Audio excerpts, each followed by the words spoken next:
Reader, turn aside and see this great sight. William Thoseby, Footprints on the Sands of Time, 1869. When you pass through the waters, I will be with you, and when you pass through the rivers, they will not sweep over you. Isaiah 43:2.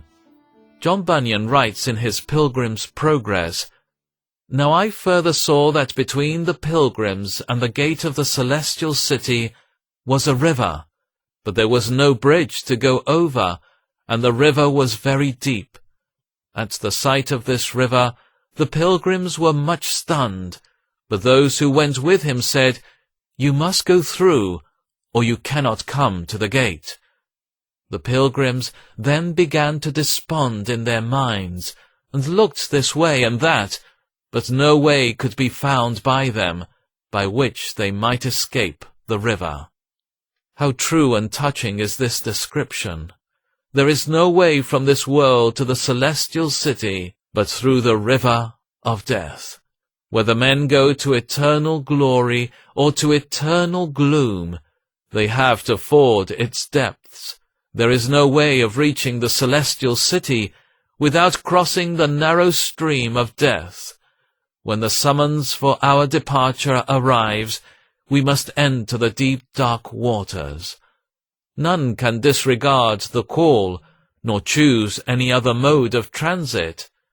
But it is given to the Christian pilgrim to hear the voice of the Good Shepherd sounding like sweet music in the intervals of the storm, "It is I, do not be afraid."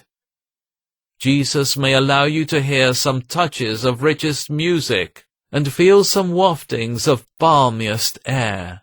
It has even seemed to some of the pilgrims that their very names were called, and then, with new thrillings of the inner sense, they have joyfully answered, "We are coming home." But as we near the banks of the river, the prospect of parting with beloved relatives and friends is sometimes deeply affecting. It was a touching scene in ancient Israel, when all the congregation saw that Aaron was dead. They mourned for him 30 days. Oh, there is a luxury in tears. The tears of tenderness are the jewelry of our humanity. The man who never sheds a tear is by no means to be envied. Have we not heard of the weeping Saviour? Reader, turn aside and see this great sight, the Creator of all worlds in tears. Jesus wept, John 11:35, and those tears formed one of the most touching episodes in his sacred story. Looking along the line of coming years, the Saviour had before him the believing bereaved of all ages, a picture gallery of the world's aching hearts, a far and wide spread view of all the deserted chambers, vacant seats, and open graves, down to the end of time.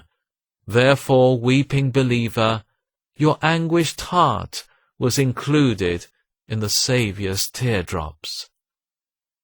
Shudder not to pass the stream, venture all your care on him whose dying love and power stilled its tossing, hushed its roar.